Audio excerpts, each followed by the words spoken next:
embrace it, deal with it, be proud of it, but don't necessarily let it define you as a person.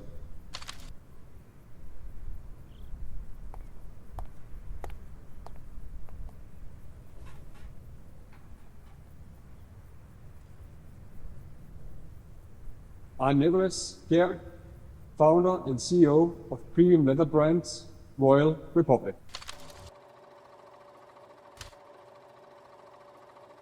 When I became aware that I needed a purpose, which should not be led by profit, when I became aware of that, and I cemented my values into the aims of life, I also knew that the next step I had to take need to resonate with this. So I didn't sit and think, oh, let me create a leather brand and come up with some kind of name which people will find appealing. That's not how it started. It started with, I had my aims of life. I knew the next step should be something I could identify myself with and put my personality and identity into. So I used the aims of life to reflect upon that. And my background from a smaller village in Denmark where the social rules are dominating didn't always fit me growing up. I'm happy for my background, for my childhood, and for the friends and family I had and have. But it's not something I wish that it should define me as a person in the future. So I had to, in a way, come to peace with that on a conscious level. So I did, and I needed to embrace that or put that into to context. So it ended up being royal. Denmark is a monarchy. Royal is something you are born into. You can't really change it. It's just how it is. You can like it or dislike it.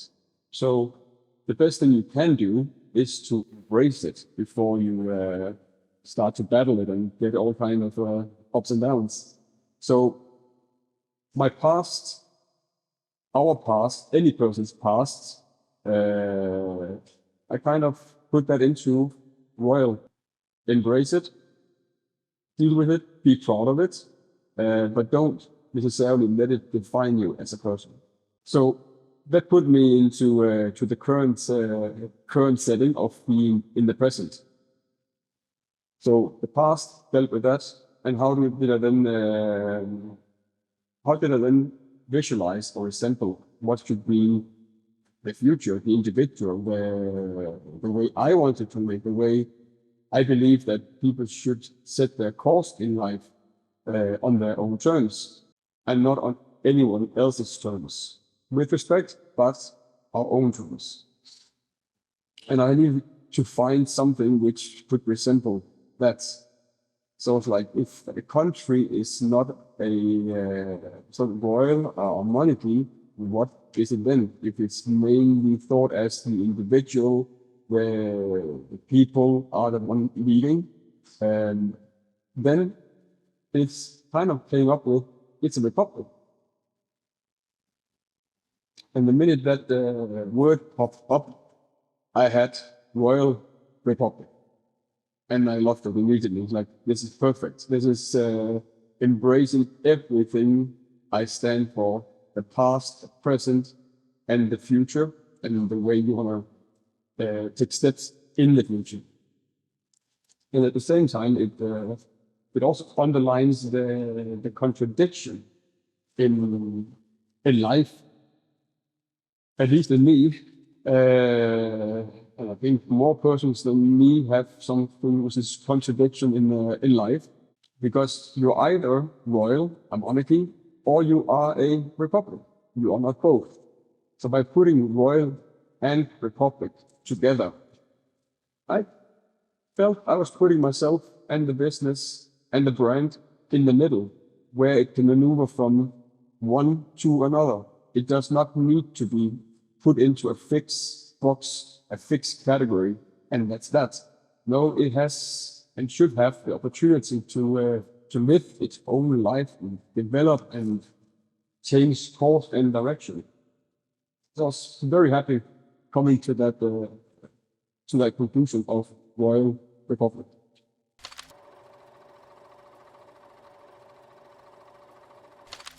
Royal Republic is founded in 2006 as a premium leather brand. We focus on leather footwear, bags, belts, and accessories. 2006, I started making the first belts, and for the first year, it was only leather belts. We came out of the need of creating a high quality product for affordable price, as I did a lot of private label production for big brands. And it was always a huge compromise of price, profit, and quality.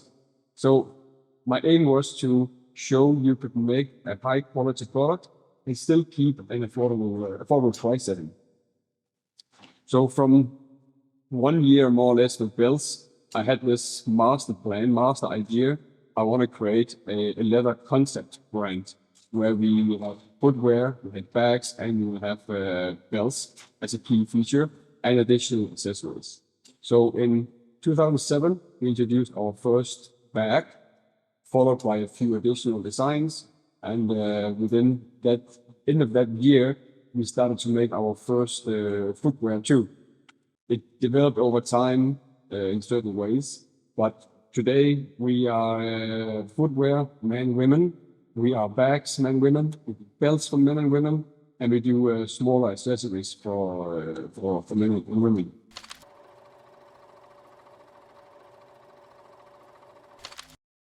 So to start a business from scratch, basically out of a garage, it's not easy. Funding is not easy. Who needs another footwear or belt brand in the world? Is basically what you're being met with. So you need a lot of patience. You need a lot of energy to kick things off. And I think as an entrepreneur and for other entrepreneurs, it's more or less the same. To get things off the ground is really difficult. But we succeeded. We got it off the ground. We grew. We expanded the collections. We expanded the way of our distribution, and it went kind of step by step. There was never an easy month because we're always fighting with cash flow. How do we produce? When can the clients pay? The challenge always to be almost in a cash flow squeeze of when you're growing, you need more money to grow. When you're losing turnover, you need money to survive. So the perfect match where you have to have all the capital you need to go buy your business. It happens, and it also happened for us for several years, but it's not an easy place to end up. We had our highs and lows. So from the start, it went quite well, and we grew quite a lot. Then in 2009, we hit the credit crunch, where the world's banks basically collapsed, and there we were also caught in the middle of that credit crunch. The business continued. We were only 2 employees in the business for the year after that period, but it also gave us a strong focus on rethinking how we did things. So I wouldn't say that it would have been the same outcome without this crisis. I think it strengthened us, but it was tough. It was indeed very, very tough, but we managed. So from 2009 and in the years afterwards, we basically just took steps and steps and steps. We had 30% year on year in growth for 10 years in a row. And it was a fantastic time. The team grew, we could do more things, we became financially stronger, and we took steps as a business. But we also came to the point where we were from 2 persons to 5 to 7 to 10. which is still kind of okay, manageable. Then we grew to 15 persons. Then touch points starts to be harder to control it. So you start to think, how can we keep up with this? And then from there on, we grew into to 35 persons, which we were in 2019. And suddenly we had layers of managers, we had operational things there. We had so many layers of things to run a business, and it was needed. At the same time, we could see that our IT systems, our processes, could not handle a business of the size we were having. So that we also needed to look into decisions, what kind of IT systems we will do, what's on the market, not the right thing. We can develop something. So there's so many questions which in the end are extremely important for successful business. But it also takes a lot of focus away from actually running the business. And me personally, I could see I became a manager and not a lead anymore. I became a manager who had to have an opinion of IT system, organization, and those operational administrative things, which is not where I had my key focus and key interest in doing. But it's your business, and you need to gain that knowledge at least. So in 2019, we had still a good business, still a good year.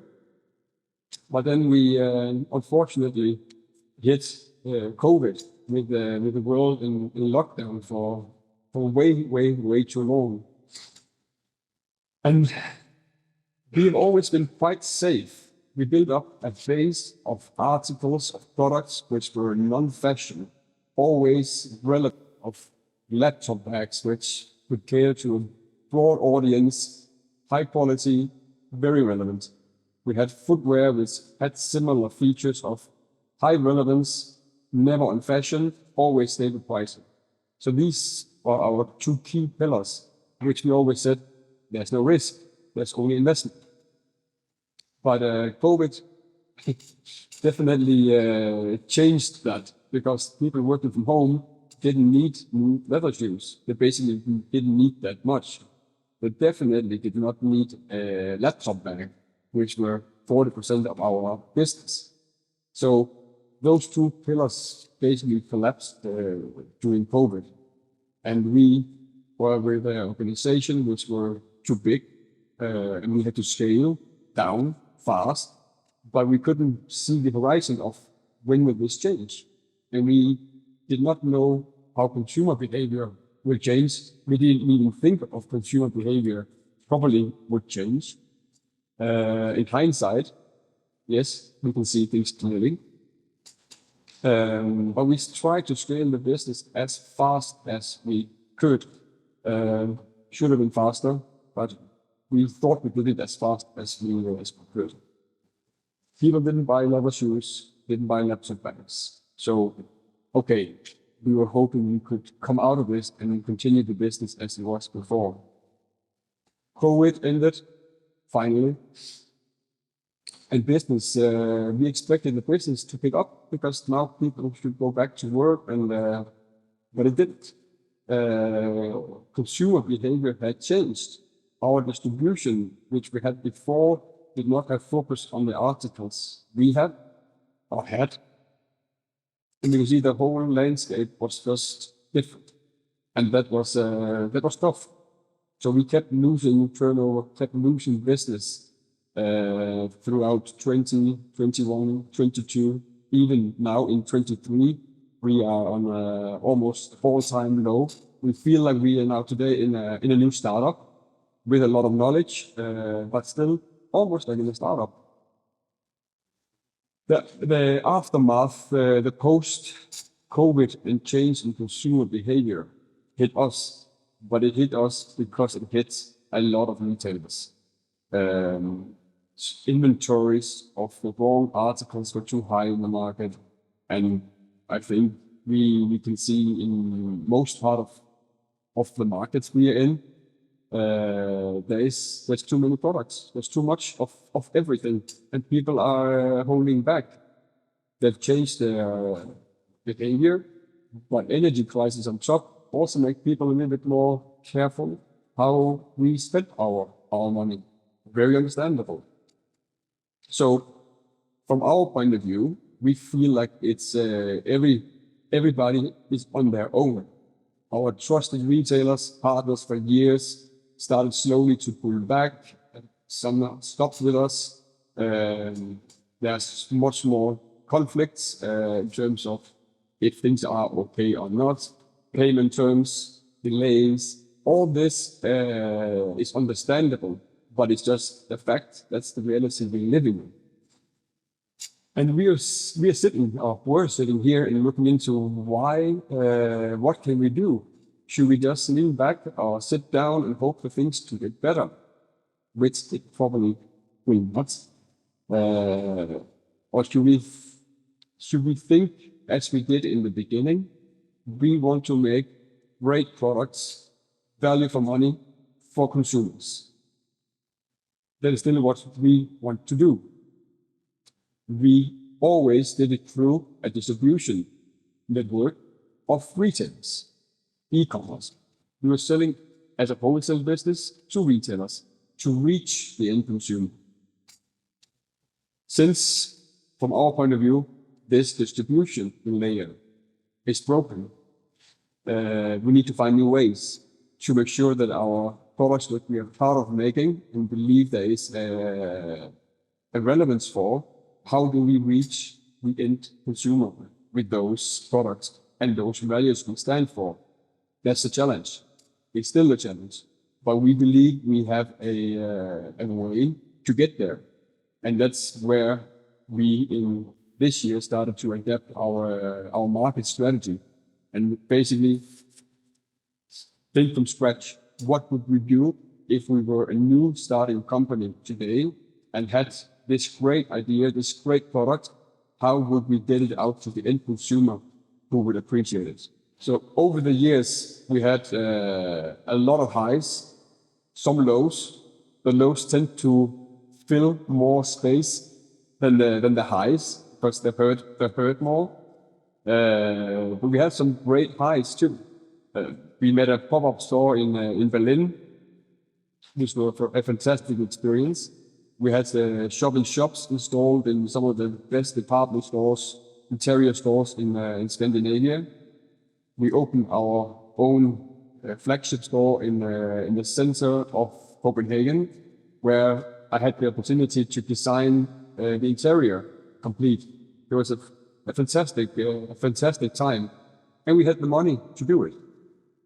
So that period was where we could see we could really make it into something bigger than it was. So unfortunately, it didn't end up like that. It changed, and we had to close the store again in Copenhagen during COVID. But it was a great experience, and also have the direct contact with end consumers.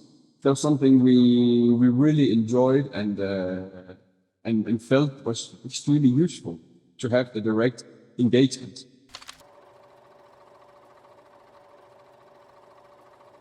Getting up in the morning and spend the entire day, hours of fighting to go forward, believing it.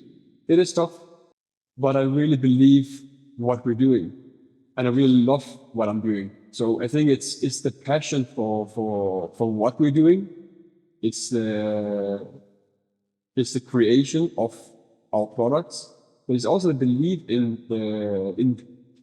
the purpose of actually our aims of life. They are relevant. They can make a difference, and they can touch people.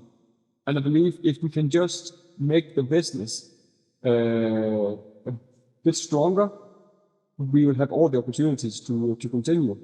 We don't need to be a multinational brand where we create billions a year. That's not the ambition. The ambition is to create a brand which resonates with the value set of consumers, of people out there, who see what we do as great products. They're happy, they have good moments with our products, and they can actually relate to our values. That is what we want to create with this. And that keeps me going.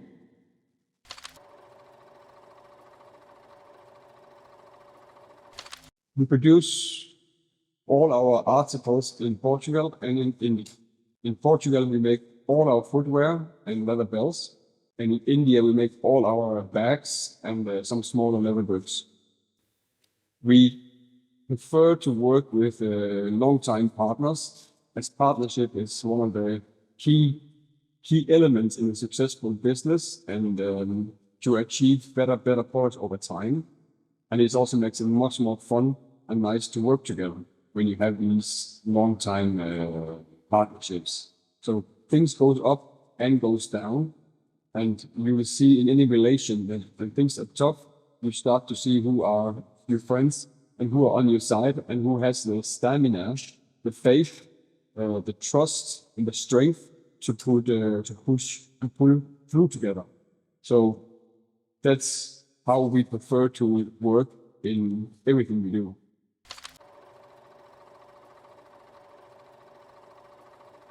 So how would I describe our price setting?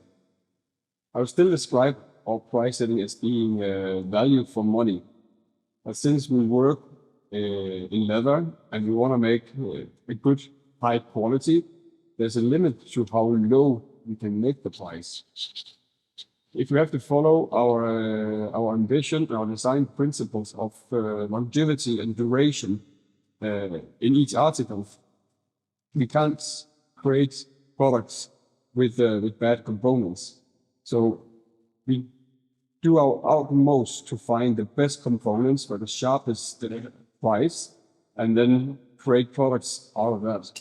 So when you're seeing an article for 200 euros or 250 euros, you will know that the effort, the material which is put in it, is actually much higher if you compare to a competitive brand.